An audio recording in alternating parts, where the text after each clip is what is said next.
Welcome to another episode of Babcia and Yaya Travel the World. We're so happy to have you here today. You know, our podcast is a place where people can spend some time talking about all things travel and how travel can be part of our lifestyle, whether we're hanging out at home or we've got boarding passes in our hands. Travel definitely influences us every single day. My name is Alex. I play the Babcia role in all of this. I'm a mom of 3 great adult kids. I'm a teacher in elementary school, love to overseas travel, and I'm a blogger at our website, www.tgctravel.com, and I am an overall travel junkie. Meet my best friend, Terry. Hi, I'm Terry. I play the part of Yaya on this adventure. I'm also a mom of 2 wonderful adult children. I'm also a teacher. And right now, I'm a big U.S. traveler.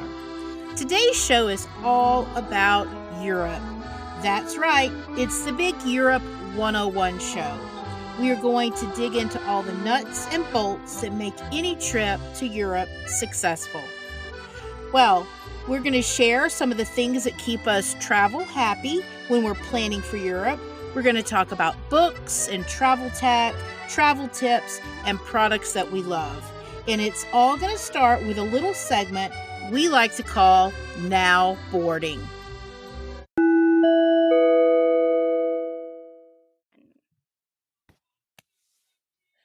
So in today's Now Boarding, we really would like to start talking about what it's like to be in Europe, especially if you're a first-time visitor and you've never kind of had this experience before. There's tons of travel tips and products out there that make everything so interesting. Terry, what would be your number one most basic travel tip to give somebody who's never been in Europe before? Well, now that I am looking forward to getting back into the European traveling once this wonderful pandemic has ceased and desist, my travel tip is do not try to cram everything into one trip. A good friend of mine named Babcia reminded me when you go and you visit a place, don't look at it like you've got to do everything because you're not coming back. You have to go with the attitude that this is just your first visit. You're going to be back to see it again. So don't try to cram everything in one trip. What about you? Well, first of all, I agree with you on so many levels. 27 countries in 14 days does not sound like fun to me. Like, Mm. I think it's a horrible idea. My biggest travel tip, particularly in modern Europe these days, is you got to know the reservation situation for where you are planning to go. So if you're going to some place that's like really out of the way and it's not a big deal, you probably can kind of go by the seat of your pants. It's not that big of a deal. But if you're going to some of those huge icons, and you don't have reservations, you are going to be out of luck. Let me give you 2 huge examples. The first one is the Anne Frank House. The Anne Frank House in Amsterdam will sell out of tickets 90 days ahead of time. So you have to like literally decide on a date and a time to go see it. And it is very difficult to get those tickets less than 3 months out. So I would definitely be sure to look at that. There are same-day tickets for that, but they're very difficult to get, and you're going to wind up being a line stander, and that's just it's not how you want to spend your time in Europe, standing in lines. There's Rick Steves says there's 2 different kinds of travelers: people who stand in line and people who don't. And so you kind of really have to know that. The other example that I have is in Barcelona. You can't go in to see the Sagrada Familia without a reservation. Again, some Sunday tickets, they sell out so quickly, it's not even worth trying to do. Like, you've really got to think about it. So really know what the reservation situation is for where you're going, so you're not missing out or being a time waster. Those are 2 huge things. Yes. When you go to Europe, and you have, I know we talk about that you travel far more in the US than I do, but I also know that you have plenty of experience doing this. What is one travel product that you bring with you? Well, when I'm going, even if I'm flying or going somewhere in the US, it's still a good idea to bring like a large scarf or a wrap. One, you get on an airplane and it could be a little chilly, so you can wrap up in it. You can use it as a blanket. Also, if you are in somewhere that has a like a religious site and you need to cover up because that is what you need to do, you have it there with you. Yeah, modesty. And yeah, and it's great. Chilly evenings, you have something to wrap up, and you take that one scarf or wrap and you can use it for all those things. Yeah, I mean, even throwing it down on the floor, on the ground, and it being your picnic blanket, in front of the Eiffel Tower, it's a thing that you can do. So very Yes, versatile. yes, I Yeah. totally agree. Totally agree with that. That would be my product. And what would be your best travel technology advice when it comes to Europe? And we're going to talk more about this later, but Yeah, just as a favorite. and I think it kind of wraps into kind of like knowing the reservation situation, kind of know where you're going. But right now, you think about it, we're not going to visit those wonderful museums, and art is so important to the human well-being, that digital tour apps are so great right now because you can visit the Louvre, because you can go on a virtual tour. And if you think about it, it's going to come in handy when you're actually going there. Because if you think about it, there's over 60,000 square meters to cover. That's a lot. There's 35,000 paintings, sculptures, artifacts, and there's no way you can see that in one visit. Using the virtual tour apps, great, because then you can see what you want to see, and then you can really pinpoint what you want to see when you actually go visit. And there's other museums that are doing it. The British Museum, you could do virtual tours. The Vatican, Mm-hmm. which would be great. So you can see the Sistine Chapel sitting in your bedroom. How awesome is that? We can't go visit now, but take advantage of it with these digital apps and experience the museums. I agree. I think you're right. And it also, in some of those big icon places like the Louvre and the Vatican, it kind of gives you a strategy to set yourself up for when Yeah. you do go. Yeah. My favorite travel tech app is Google Translate. Man, they can't put enough technology in that app to make it more useful. I use it for everything, and especially if you're somebody who likes to make an effort to at least learn a little bit of the surface of a language, it can kind of get you started in the right department. And just, taking a thank you note and writing it for, whoever your host is or something like that in their home language. How sweet is that? So I am a Google Translate fan, as many other travelers are, I'm sure.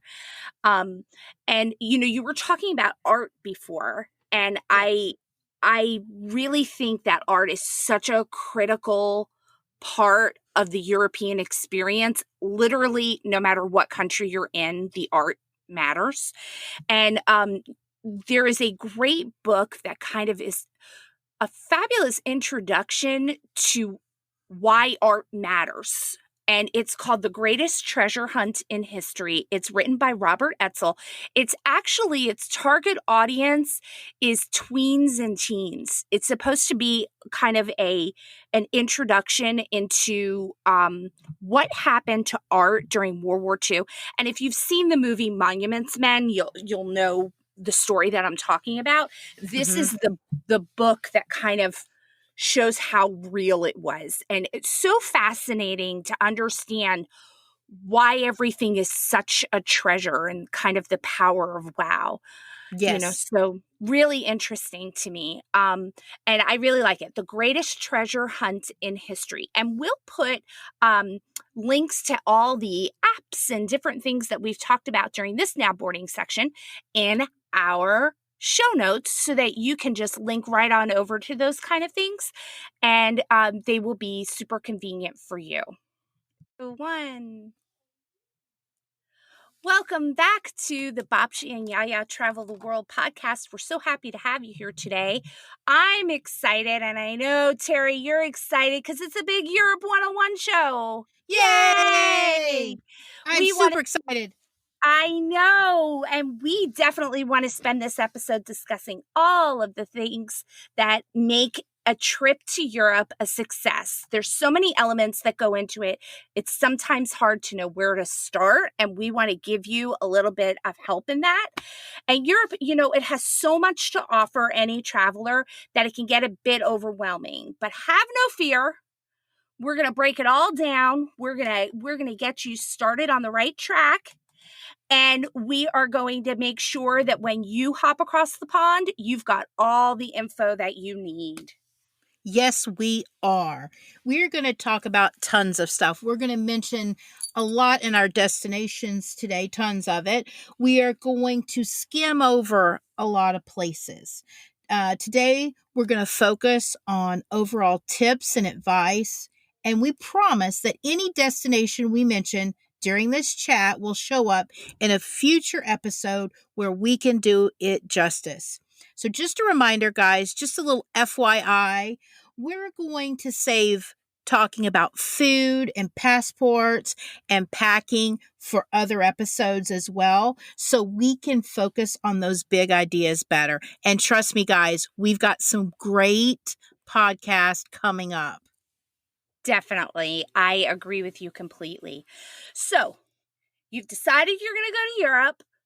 You've got some planning options that you need.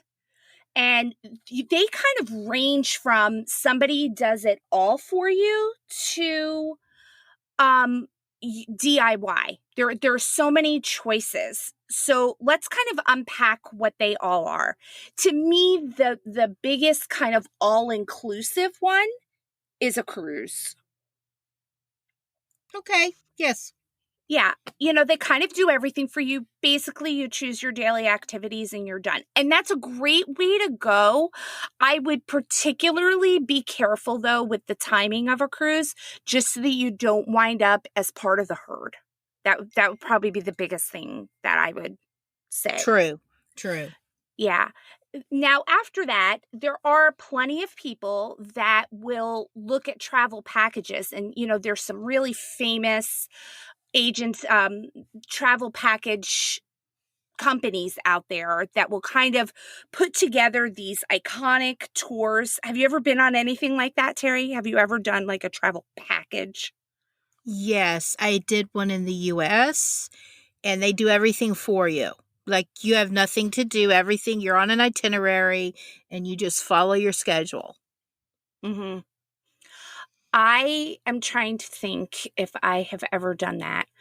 The answer is no. I've never been on a travel package. I should probably do one of those just to have the experience. We could do that. We could Yeah. do that, definitely. We'll have to think of a good place where that works. So travel package, like Terry said, has kind of everything done for you. It's a show up and go. They just are not on a cruise. I mean, really, I think that's You're the on biggest land. difference. Yeah, you're on land. So after that, you can definitely contact a professional travel agent. And this is kind of the next step. And I do think that agencies do a really good job of bespoke or customized trips. They are definitely where you can customize and maybe fit in more of what you're interested in. They probably do cost a little bit more, but to tell you the truth, I've found some really amazing agents who put together kind of customized packages. We did one around Poland, and it was far more economical for us to go through the agency than it was for us to do it on our own. And I would have never found all of the places that they found for us because they were specialized in Poland, Right. so they really knew Right. what they were doing. So it can be a good savings and a good way to make sure that you're doing the things that you want to do. Right. And you're not just kind of checking boxes, which is my least favorite way to travel is the box checking bucket list thing. I'm Mhm. not a fan. I'm not a fan. There are two more ways that you can do this. And to me, the most modern way to plan now is something called travel coaching. What? What is travel coaching? Travel coaching, Terry, let me tell you about it, is a really great way to have somebody next to you as you plan your trip to kind of verify and have some accountability that you are doing the things that are going to bring you the most joy. They're going to kind of steer you away from the duds and Mm. kind of give you better ideas to make sure that every stop that you make in whatever trip you are planning winds up being the success that you want it to be. So, travel coaching to me is kind of like using a travel agent, but kind of doing it DIY, kind of like right in the middle of that. So, those of you that feel more confident, or maybe you're really not confident at all, and you're just kind of looking for someone to say to you, you're on the right track. That's a great thing to do in Paris or London or Prague, wherever it is that you plan to go. Travel coaching can be the best way to handle that. And good news, listeners, I'm a travel coach. What? And a Yeah. pretty good one at that. But I'm a little partial. You are a little partial, but we have a lot of fun when we plan. And I do think it's kind of nice to have somebody literally cheering you on in order to do that. So check out our website, www.tgctravel.com, for more information on that. We'll put the link in the show notes for that. And of course, lastly, if you are looking to plan a trip to Europe, there are many people who feel very confident in DIYing it. My only advice when it comes to DIYing your trip is please, please, please do not rely solely on TripAdvisor. That is a crowdsourced platform and it can be a disaster. Yeah. So let's talk a little bit about when you're going. Terry, do you know how many seasons there are to travel in Europe? I believe there are more seasons than I actually knew there were. I'm going to say, off the top of my head, what, 6 seasons, 7 seasons? Very close to that. I think Somewhere. you're right. Yeah. I mean, there's so many different ways to think about the different travel seasons in Europe. The first one is the one we kind of all know, right, Terry? It's high season, summer. Correct. And you can imagine that Terry and I have to take advantage of that just because of the calendar that we deal with work. That's when we're off, so, and kind of like so many other people, that's when they can go. Their kids are available or, all of those kind of things. So it's the high season. And knowing that it's the high season means that you are accepting the fact that Europe is the smallest continent outside of Australia, and it is going to be packed, so it's hot and it's sticky and it's crowded. And you do definitely need to know that. That's not to say you're not going to have fun. You just got to know that. The shoulder season is kind of the ramp up and the draw down to that high season. And it used to be May and September. But that high season is kind of sticking a little bit longer. And now I would say that the modern European shoulder season is more like April and October. Oh, okay. Yeah, I would definitely say that high season is lasting a lot longer. But you know what? You may want to go for far more specific things, and you can think about seasons like the Christmas season with all the Kringle markets or the Yes. Kindle. I mean, how magical is it to go to a place like Strasbourg, France for that, or, the great Nuremberg Christmas markets, kind of amazing. And on the converse side of that is the Lent season. Many societies in Europe kind of draw down during the Lent season because that's 40 days, the 40 days before Easter, when tourism is certainly a thing, but it's not the big, huge hoopla that you may be interested in. You're not going to find a ton of concerts. You're not going to find it's just not as much. So, which could be a thing that works for you. Um, on the other hand, you may be interested in all of those festivals, and festival season is something to think of. And festival season is different than the high cultural season. So, like if you're thinking about Vienna or Salzburg or kind of those beautiful high cultural places with opera and debutantes and kind of all of those balls and all those things, that's the high cultural season. That's not the festival season. The festival season is more kind of the stuff that goes with like the military tattoo in Edinburgh, or there's great kind of Coachella-like concert festivals all over continental Europe that you may be interested in.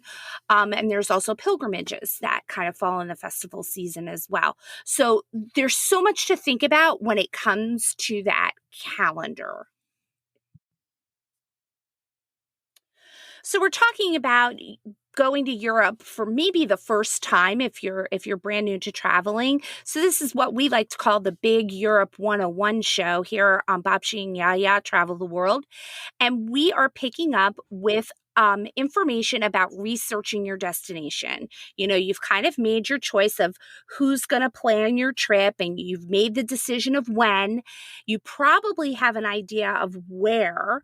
So now it's time to kind of get to work. Regardless of the type of planning you use, you definitely need to have some research under your belt. Terry, what are some of the go-to places that you use to get information? First of all, let me say this. This part of the trip, I think, is almost as fun sometimes as actually going on the trip because you learn so much.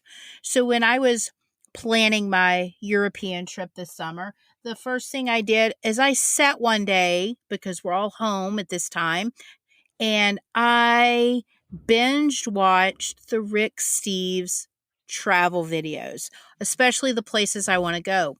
So I watched those, and then Rick Steves also has great books, and he also has the pocket-sized books to take with you wherever you're going. So those to me are great. The next thing I like to do is Pinterest. It's awesome. Make a board and just go crazy looking at all the things that are available to where you're going. It really helps you get an idea of maybe what you want to see, what's kind of off the beaten path. It's not something that is one of the more popular things to do, but it kind of helps you keep yourself organized on your trip, planning your trip. Mm-hmm. So those are the two of the great things. And of course, I'm always reading the blogs on teaching global citizenship, and gives great information as well. Yes, I think it does. Um, Yes. Yeah, you know what? You brought up Pinterest, and I think it's really good to kind of mention how Pinterest can be very helpful. There is this whole algorithm, like everything else in the world that we're dealing with now, that Google uses to kind of flood your search choices. So, when you put in things to do in Dublin or things to do in Athens, whatever you put in, a lot of times Google will filter out all of the smaller blogs that people can read, where Pinterest doesn't. Pinterest does a far better job of getting you more variety, and not just kind of the big heavy hitters. I feel like when you go to Google, sometimes you wind up anything in Europe, you're going to wind up with Rick Steves. And for those of you who don't know who he is, he's this European travel guru. That's all he talks about is Europe, for the most part, I would say. And he's been doing it for so long. You will see he will pop up constantly.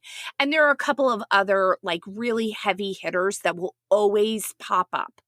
And you kind of can never get past them to maybe more unique things where Pinterest lets you do that. So I do think that your idea of Pinterest is spot on, because I do think it gives you more, and it kind of gives you like that digital vision board to start pulling from when you really have to make firm plans. Right. So yeah, I do think that.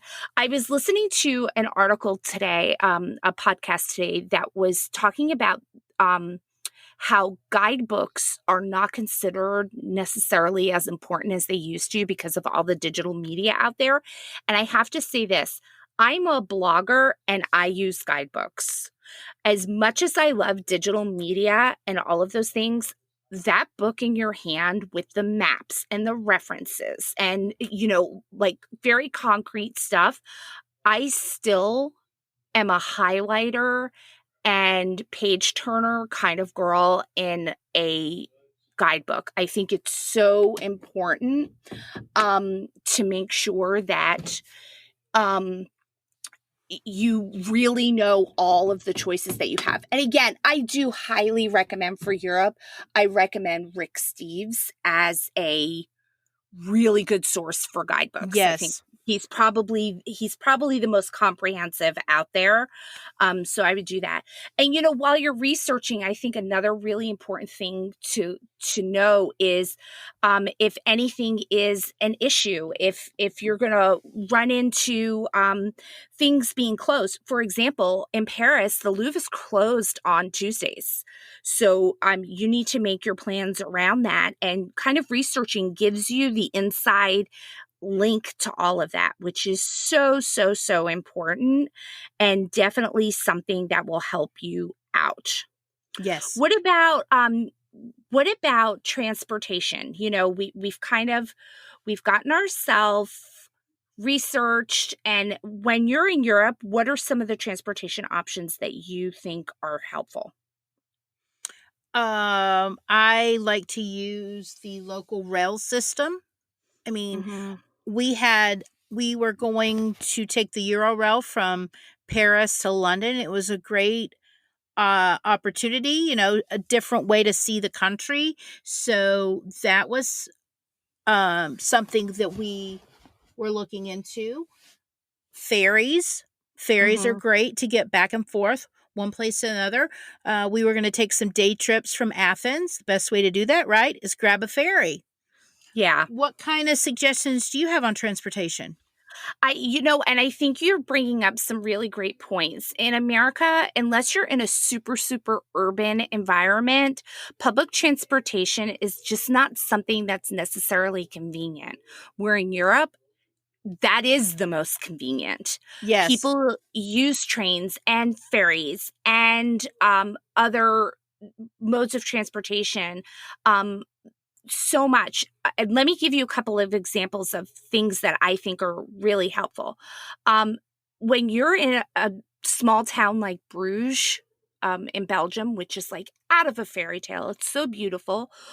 Probably the best way to get around that town is to rent a bike, which is readily available. They just ask where you're staying, and they'll probably pull bikes out of their back um, shed for you with no problem.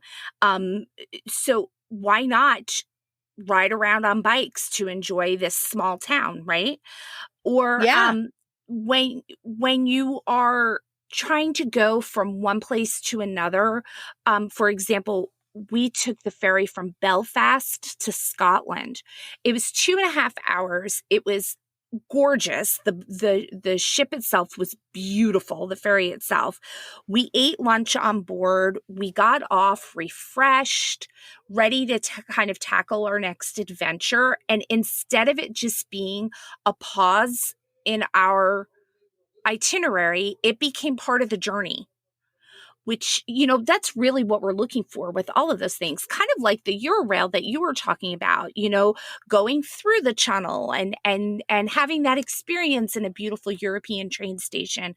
I think it winds up making some simple logistics far more interesting. True. So, yeah. Yeah. What about, and I'm going to skip down, what about lodging? What are some of the options you think of when you think of lodging? When I think of lodging, big I'm on a big kick of Airbnbs right now. Huge Mm, kick. Um, just because I've had such great experience, and the Airbnbs I've used have been, US travel lately, and the hosts have been amazing, and they can give you some of the best insights on your location. They're going to give you the local places to go. mhm. They're not going to be where they have to promote some certain business or their restaurant in the hotel. They're going to tell you where the best places to go are. So that is one of my biggest. I will go hotel wise if it's a necessity, like if I need to stay close to the airport. Mhm. I'll choose a local hotel to stay at just to make it very accessible to me. But those are my two biggest kicks right now. But the Airbnb, that's my favorite. So like for you, when you're traveling, what do you like to do? Where do you like to stay? Well, I think that there are great options in Europe when it comes to lodging. I do agree with the Airbnb. My only advice about Airbnb is if you're going to do it, just make sure that you have an outside reference as to the location. I think that that's an important Yes, piece, yes. just so that you know you're not going to be inconvenienced, because sometimes these places can be like just far enough away from the train station to make it inconvenient, or one of those kind of things. And also make sure that it's locally owned. There are a lot of conglomerates that are coming in and scooping up properties and putting Uh-huh. them on Airbnb and making them look like they're super cute mom and pop places, but really they're huge companies. And I would just really just kind of ensure that you're keeping the money within the community, because that's what makes Europe Europe. I think a lot of people also are looking to make a decision on whether or not they should stay in suburban areas at chain hotels or go for a little bit more expensive in the city center. And here's my take on it. I think that city center hotels are totally worth the money. If you're going to stay there, usually they're the oldest hotels in the area because they are in the city center, which means they have far more experience and they're far more charming. The other thing that I can definitely say is that because you are in the city center, you're going to walk outside the door, and so many of the things that you're wanting to see are going to be right there at your doorstep. And you wind up really not having to deal with transportation or car rental or having to travel, which means you're economizing your money and your time a little bit better. So I'm a fan of city center, whether I'm doing a local hotel or a local Airbnb. But I have come across some cool alternatives that I think people may be interested in. There are there is a great rural option, and it's centered in the country of Italy. There is a program through the government called Agriturismo, and they are working farms that you can go stay on as an Airbnb. I highly recommend this in places like Tuscany, or, where you're looking to kind of get out into the countryside a little bit. And there has been nobody that has gone to one of those that hasn't had an incredible experience. I've yet to hear a bad experience coming out of that. So I really highly, highly recommend agriturismos. The other thing that I really recommend, and it may be something that you never thought of before, there are a lot of religious lodgings that are in city centers or in historic districts that are owned by the local churches, and they are run by nuns or monks or brothers. There is a great book, and we'll put the link in the notes. It's called Good Night and God Bless, and it's got a list. I'm telling you, it's like 700 pages of places that you can stay in Europe, all over Europe, that have really great historical buildings. And a lot of them are run like you would never know that it's an alternative. It feels like a mom and pop hotel when you walk in, except maybe there's a sister sitting behind the registration desk. So, I mean, it could be a lot of fun. And I think you'll have access to art that maybe you've never had before. Some of them have incredible walled gardens. So I think that's really neat. If that's your thing, I think it's totally worth it. And the other type of lodging, the last one that I want to mention, is if you are an avid hiker and you're going somewhere like, I'm going to choose classic Switzerland, there is an entire system of chalets where you make reservations day by day and you hike from one to the other. And it's like this huge kind of cult following with all of these chalets. And there are books and books and books about all of that. So I think there's kind of something for everyone. And I think like the overall takeaway is just keep it local. Keep it Yes. local. And I Yeah. want to point out, when I'm staying in Europe, and what we're accustomed to over here is like air conditioning and heating system. Make sure Mhm. on your Airbnb that if you want to have central air, you need to make sure that it's in the place that you're looking at, because it's not very common. I agree. I completely agree. That's a very important tip. And you're going to find, I know we're calling back to Rick Steves here for a minute, but I know I've seen him in an interview where he said, I never put a hotel or a lodging in my books that doesn't have air conditioning because Americans aren't used to that.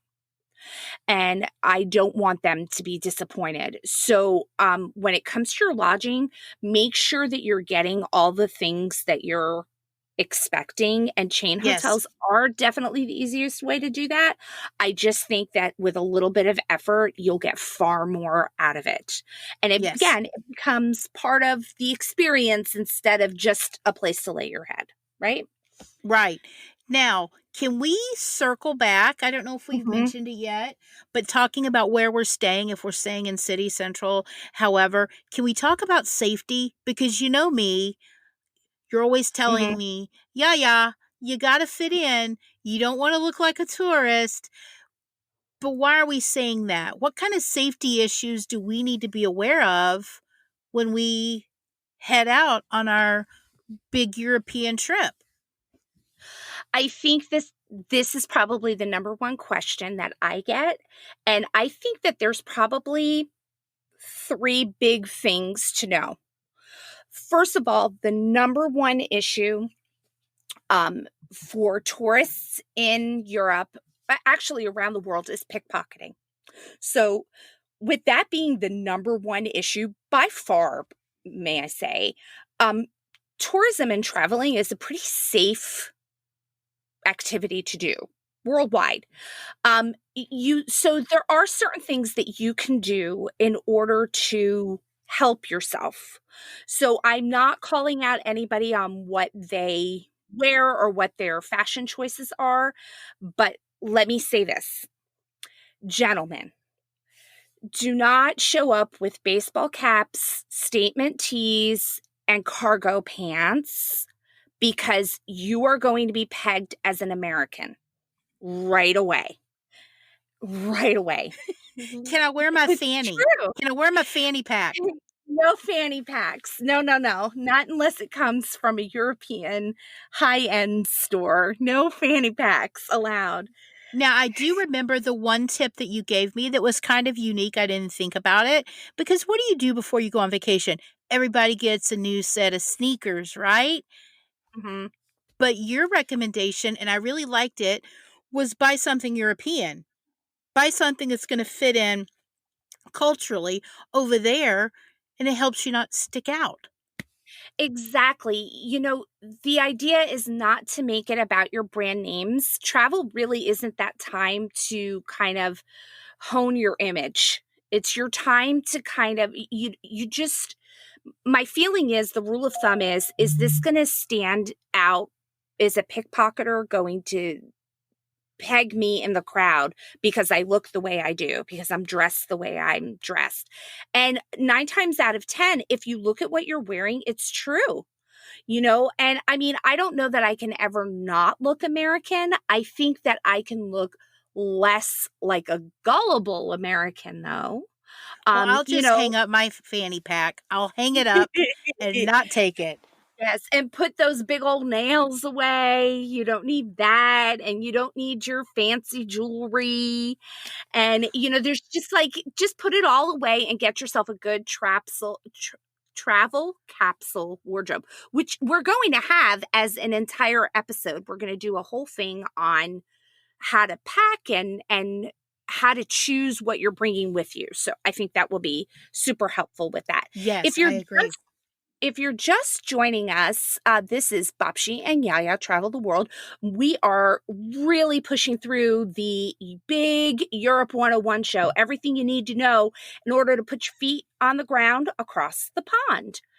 So, we're talking about safety issues, and there are quite a few things to talk about. And probably the most serious statistic that I can give you is that the number one reason for death of tourists, and this is worldwide, this is not just Europe, is driving, auto accidents, which it makes sense. It makes sense. Yes. However, when you're on the continent, meaning you're outside the British Isles, you are driving just like you would in the United States. It's really not that much different. It's the same car setup and everything. They don't drive on the other side of the road, just up in the British Isles. The other, you're never going to believe this, the number two reason for death of tourists Ugh. is a collective. Okay, are you ready? I'm It's ready. it's been nicknamed murder by selfie. Apparently, there are so many people that are climbing out to the edge of cliffs, trying to get the best water shot, trying to jump out in front of a train, get a selfie, and then jump back in. And between the drownings, the accidental falls, the electrocutions, all of that, trying to get these Instagram shots, it has been collectively considered the number two reason for death of tourists, which Yeah. is crazy to me. I just can't believe it. So be careful. You would not. Don't do that kind of stuff. It's in the news every day over here in the US. People have Mhm. this fascination with getting selfies with wild animals like bison. Do they not think they're going to attack? I don't know. What are we thinking? Yeah, I mean, It's it crazy. it amazes me that is even Buy the postcard. Buy the postcard. really, right? Let some professional get your shot. Amen. Your Instagram account's not that important. No. Um, so the third thing, I wanted to mention those two things. The third thing that I would say is an issue when you're over there is any kind of technology thievery, meaning somebody kind of goes in on your iPhone and can swipe your password and credit card information off your phone, those kind of things. There is an app to help people with that, and it's called a VPN. I am literally going to give you a link to a really good travel blogger named Angel, and he will totally set you up in understanding what VPN is. Like, there's one called Tunnel Bear, and it allows you to really make sure that there's no way for people in your area to get information off of your phone wirelessly while you're on public Wi-Fi, which you're probably going to use when you're in Europe. True. Yeah. So those would probably be the biggest safety concerns. Don't stand out for the pickpockets. Don't become a statistic for murder by selfie, and watch your iPhone use a VPN. I would definitely say those are Hang up my fanny pack. hang up the fanny pack. Girl, we just can't do it. We can't do it. I'm going to We can't do retire it. It's retiring right now. It's retired. Yeah, yeah. If you're I'd rather you kind of stuff it down your bra. Just put your phone in your bra. We're not doing it. I'm going to be a true yaya. Just stick it in my bra. Stick it in your bra. Put your money right down by your boobs. There you go. Okay, I feel like we had so many logistics taken care of in going to Europe, which they're so helpful. One that I would like to bring up that I think is really important is the getting there and the leaving. A lot of times people don't take into consideration that the round trip is not the deal that it used to be. No, It's not at all. And there is a benefit, and sometimes it could be a cost effective benefit of flying into one city and flying out of another so that you're not circling back and wasting time, and our vacation is precious, and we need to treat it the best that we can so that what we're doing is worth our time and it's just not schlepping around. exactly. Can we add to make sure when you're traveling and planning that you tack a day on for travel at the front and the back of your vacation? Because you're going to need Mhm. it's going to eat up that time, and you need to be aware that you may not be in London for 10 days because 2 of those days are going to be traveling days.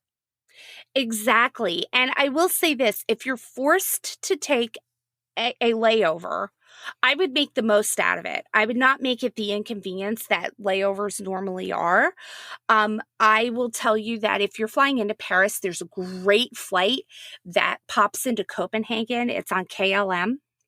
It pops into Copenhagen and it gives you 14 hours in Copenhagen before you go over to Paris, which is only like an hour away. Really, really simple, but you've just like experienced downtown Copenhagen for a little while. Yeah. And it gives you like that much more experience. And you take a little cat nap going to Paris and you show up, you're refreshed, you've already had a chance to walk a little bit and you just kind of get going. So I mean, there's all kinds of situations like that exist. So extended layovers can actually be your friend. I would not fight them as much as we used to. No, So embrace them. yeah, yeah. So if you're just joining us, this is the Babcia and Yaya Travel the World podcast, and we are talking all about Europe. Yep, it's the big Europe 101 show, and we have tons to share with you. We've talked all about safety and logistics and getting there. So now we're there. We're there. We've booked where we're staying, whether it be an Airbnb or we're in City Central in a local hotel. We're ready to start sightseeing. We are. And I mean, Europe is one of the centerpieces of art. And so many different kinds of art exist there, from Picasso and Gaudi to Monet to Byzantine art to Renaissance art with Michelangelo to unicorns in Scotland. I mean, there's so much, and knowing about that art is definitely a way to connect for sure. Yes. Yeah.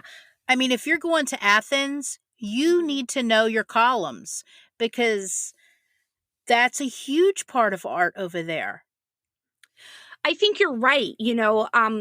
Understanding art and architecture and the history that goes with it, like what it took to create these things that we call masterpieces. They're called masterpieces for a reason. And there is a complete evolution of artwork between ancient times and up to modernism that you find kind of further to the west. And I think understanding that kind of stuff is super important. In Athens, understanding the difference between Doric, Ionian, and Corinthian columns is just as important as understanding why Monet painted those water lilies over and over and over again in Normandy. Like it gives you something to connect with. And Correct. and may I say this, and this may be the most important thing, is find your art groove. What is it that inspires you when you look at that art? Are you a Van Dyck kind of guy, or are you a Monet lover, or do you find it fascinating to look at Byzantine jewelry in the National Archaeological Museum in Athens? There are so many different ways to look at art. Maybe you're really into sculpture, and Italy, like Florence, is where you need to be. So I do think that finding what your art groove is really helpful. Really helpful. Um, Another thing that you might want to think about is really thinking about how much you want to spend time going to these icons of the world. I agree. I think sometimes when you're in places, you need to dig out those hidden gems. The places that are not on the beaten path, but you will be amazed at what you see. You talk about when you go to Paris, everyone says, "Oh, I want to see the Louvre. I want to see the Eiffel Tower. What about the catacombs?" That would be Mhm. amazing. When we were in London, we had planned to see the first operating theater, stuff like that that's off the beaten path, those little hidden gems that will enhance your trip. Yeah, I agree with you. And I would not be adverse to saying that it's really okay to skip the icon. I have been in Rome and not gone to the Colosseum, and it's okay. I What? mean, yeah, I know. And you're Who still thought here? that up? Oh my And god. I made it, and I'm okay. I wound up, instead of going to the Colosseum, my choices were the Colosseum or this church called the Santa Scala. And it turned out that this church contained the steps to the palace of Pontius Pilate, Oh and they wow. were, yeah, they were brought back by Constantine's mother, Helen, and she installed them. She had them, and they've been installed in this church, and people pray the rosary on their knees on this stairway, and they kind of climbed to the top in prayer on this stairway, and it was a moving experience to do. And it was far better than going in to see the Colosseum, in my opinion. Okay. I enjoyed it far more, and it was so much more interesting. And I do think that there are so many hidden gems all over Europe that can get overlooked so easily. Back to that very first thing that you said, don't try to cram it all into one trip, think that you're going to No. go back. I really do think that taking a cooking lesson in um, making strudel or making raviolis or taking a walking tour, any of those kind of things are far Making more, pottery. yeah, they're far more interesting, and they make far better memories than just going to icon after icon after icon, especially in our digital time. Yeah. But can I say this? If you want Hmm. to see those icons, you have options of walking tours and bus tours that you can take several hours out of your day and make a stop by all those icons and see. For example, when we were in Paris, we had scheduled a night red bus tour to see some of those icons, the Arc de Triomphe, the Louvre, the Eiffel Tower, to drive by and all lit up, because who doesn't want to see the Eiffel Tower lit up? So what we did Hmm. is we were able to rest. You were on a red bus. You could either choose audio, or you could have some a presenter, and you got to ride around and see all of those. So I think those are great options if you want to get a visual, not take the time and tour and go in, but just do, as I like to say, do a little drive by. Yeah, and getting your bearings in a city, that can be extremely helpful. And I think there's a lot of controversy with those hop on, hop off buses. I think they can kind of clog up certain urban areas so much that it winds up not being enjoyable. But I do think that there is a place for them if, like what you said, there's another reason you're using them besides just going around the city. Uh-uh. You want to go and see Paris as the city of light. And one of those forms of light, it's the most underlit city in the world. And there really is something very magical about seeing it like that. So, I mean, if I'm going to take the hop on, hop off bus tours, the red bus tours, I would want to do it at night in Paris because it is going to give me an experience that I would not get in another way. Conversely, you can look at hop on, hop off buses as convenience. I know we were going to Uber out to go see the Britannia, the Queen's yacht in Edinburgh. And it wound up being far more convenient just to take the little hop on, hop off bus that went out there. And, so I think if you have another reason for using them, I think that they're a great value. And it also means that they're helpful to the travel industry wherever you are. Like if you can't find another reason, you probably don't need to be taking it. Right. And I think just look at what you want to accomplish on this trip. Mhm. You could do a walking tour if you want to, but really do your research. You could do a walking tour in London that took you by Freddie Mercury's house. Hashtag gone too Mm, soon. hashtag. However, I could take myself and walk by his house just by myself because that's really all I wanted to do. So, did I need to sign up and do a walking tour, or could I just take a stroll by myself? I chose to do by myself. You just need to weigh your options on what you want to accomplish with the tours that you want to choose. Exactly. And Europe is full of great walking tours. Don't get us wrong. I Oh, do yeah. think that there's a great place for them.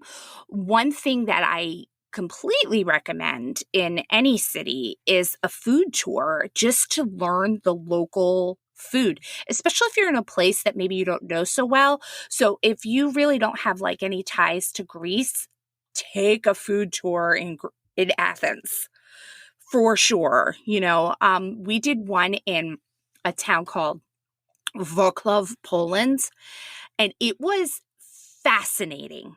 It was not just about the food, although that's how it was billed. It was about the history and why you were eating that food and how the communists had something to do with that. And like, it was just amazing how much the food had to offer into that. And, there are quite a few other ones, architecture tours, ghost tours. There's tons of those like that, I did a so really good Jack the mm, Ripper tour in fun. London. It was really good. It was scary, and it was just full of a lot of facts that you didn't know. But I do agree with you. I think the food tours are becoming really popular. Like, I think it's a great way to get to know Yeah. places that you're at. Yeah, and also, I mean, imagine doing that early in your trip, like in a place like Prague. Well, now when you go to the local restaurant, you kind of have a better idea of what you're going to like and what you're not going to like. Right, right. Which makes that experience that much better. Kind of monkey barrels into a better experience. So I feel like we have covered so much. And if you're just joining us, this is the Babcia and Yaya Travel the World podcast with our Big Europe 101 show. We are talking all about how to make the best out of your experience in Europe so that every memory that you have is a great one. And that's what we totally want to do for you on every podcast. So we thought we'd really kind of dig into Europe. And I think one of the biggest things, we could not talk about Europe without talking about the over tourism problem. Yes. I don't think right now we're having an issue with the Yeah. the pandemic, but with the COVID, but I do feel when we get back to a normal state in a couple of years, hopefully we see normalcy come back, that you do need to take that into consideration.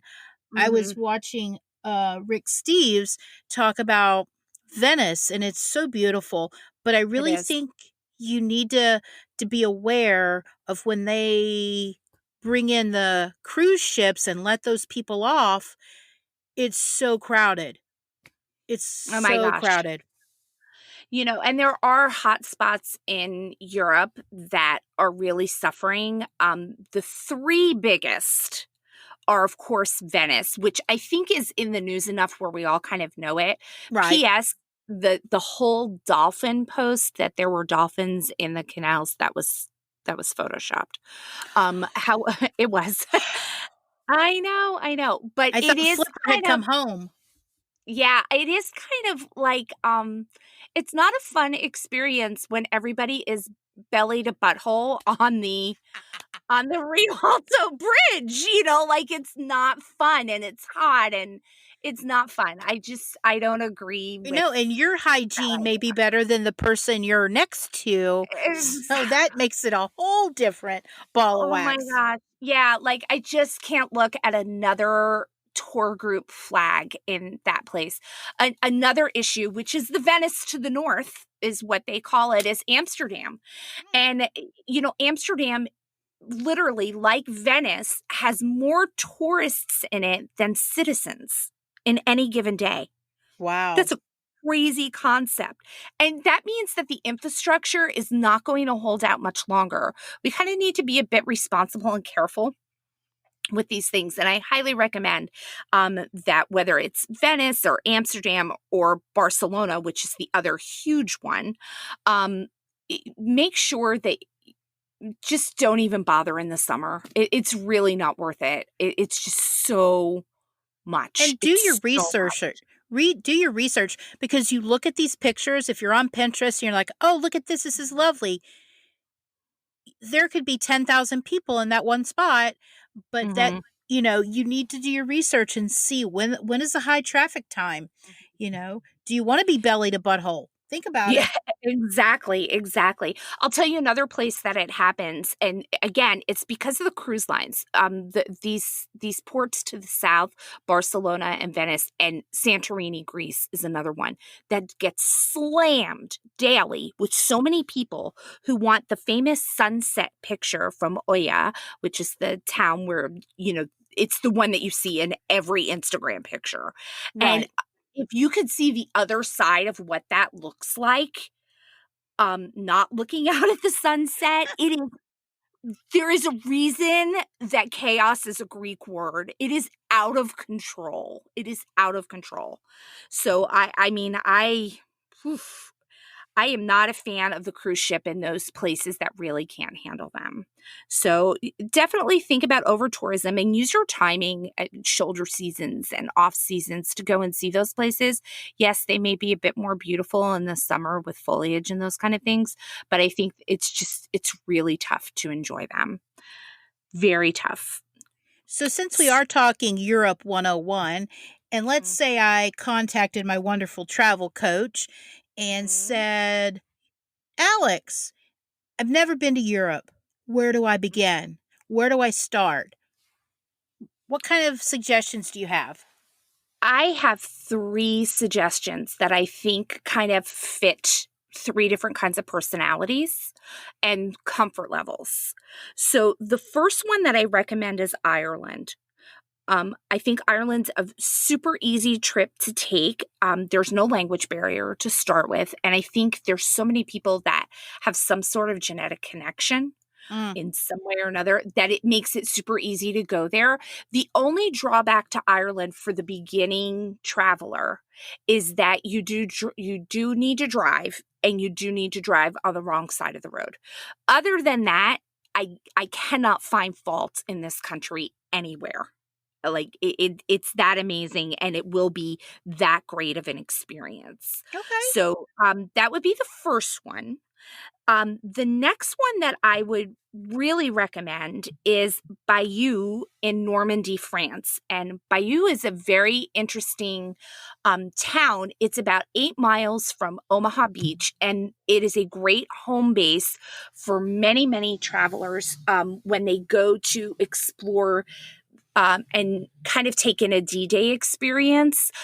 Everybody speaks English. It's very American friendly there, as you can imagine.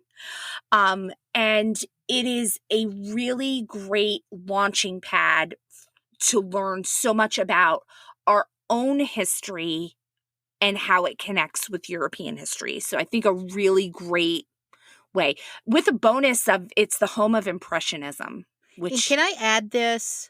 Mhm, I think to try to, for some of us like you and me who our husbands aren't these, oh, let's travel to Europe, this could mhm. be a good starting point for them. I agree. I think this to me is kind of almost the ultimate family compromise trip. There's something for everyone in this. From art to history to food to experience, like you kind of can't beat it. Hmm. So I do think that Bayou is a great place. Now, if I were to go on a girlfriend's trip, Yes. okay, if I were to go on a girlfriend's trip and I was taking you, Yaya, with me, the first place that I would take you is Bruges, Belgium. And if you have seen the movie In Bruges, which is super dark comedy, however, it highlights the city very well. Bruges is a time capsule of medieval architecture. And I swear to you, this town smells like chocolate and waffles. Sign me Like up. I have to believe that Walt Disney walked the streets of this and went, got it. Got it. I understand what I need to do in my theme park. Like I really think that that's where he got the idea from. That who and does Tivoli Gardens in Copenhagen. who doesn't love chocolate and waffles? Oh my god. I mean, like it amazes me. And I the last time I was there with my mother, and we're sitting eating this fabulous meal, mussels and frites and just all the amazing food that comes from this area, classic food that comes from there that you definitely want to try when you're there. And the carillon in the bell tower started playing, and a carillon is basically a church bell organ. Like it gets played by pounding fists on pedals, which ring the bells, so you can actually play a song. And this man played his heart out for 30 minutes. And it was so lovely. The sun is setting. Everything smells like chocolate and waffles. The bell tower's going nuts. The food is great. The atmosphere is out of a fairy tale. Like Bruges, Belgium, for sure would be a really, like, if you're looking for that quintessential Europe experience, Sign Bruges. me up. Yeah, Sign me up. Book yeah. my ticket. Amen. As soon as I can. Okay. We're Yep. waiting. So, with Mhm. that said, let's think about all we've talked about so much, from planning where we're going, where we're staying, what we're seeing. What is some one thing that's really going to make us fit into? Do we need to know about before we take that trip? If there were one last tip that I would give, and this is especially true of the high season, if you're traveling in June and July, this is going to sound crazy, but I would get to know European football, soccer. Not necessarily know the teams, but the World Cup finals and the last big championship game are during that time. They kind of happen um, toward the end, through June, and kind of end in July. But the cafe culture and the piazza culture and the plaza culture, it's a lot of fun. And in order to join in and kind of root for a team, you kind of just have to know who's playing and what the basic rules of the game are, so that you can drink and you can and cheer with everybody else. And that to me is quintessential Europe, is like joining in the crowd that's around you and really appreciating the fact that you kind of get to do this with other people. That would be the big thing. Know how the World Cup is going to play out. Gotcha. Yeah.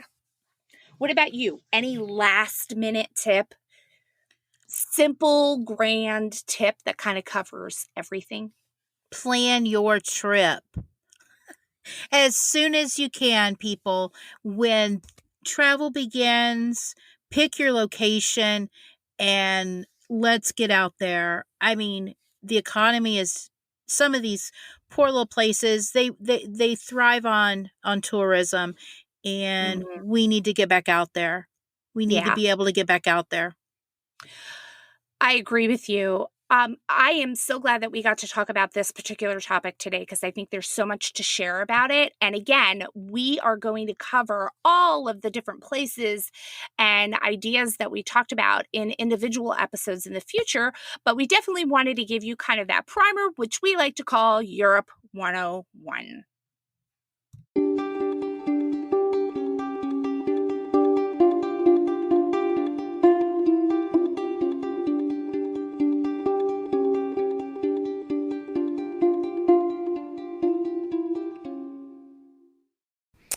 You know, the travel industry has taken quite a blow from several global issues, including the war in Ukraine, the climb out of the COVID-19 crisis, and inflation that makes it hard for people to get out into the world like they want to. At this point, leading experts are predicting that it's going to take up to 3 years for the travel industry to bounce back to full force. One way that you can help the travel industry is to like and subscribe to 10 microbloggers. Each time you do, you're telling all those travel industry experts that you are ready to enjoy everything that the world has to offer, and you can start with us. That's right. You can find us on TikTok, Instagram, Facebook, Twitter, Pinterest, and even LinkedIn at Babcia and Yaya. That is Babcia and YIA. We'd love to hear from you. Contact us at babciandyaya@gmail.com with your questions, suggestions, favorite travel tips, products, and travel trends so that we can share your ideas in the future.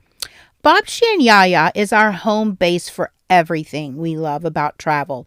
It's where our blog and show notes live and where we share access to all of our resources, including travel literacy for kids. We always have new posts about all the things we love about travel, including today's topics, as well as featured destinations, travel lifestyle, and stories to make you smile. Didn't get all of that? No worries. Just check out our show notes for all of the ways to stay in touch and links to anything we chatted about in this episode.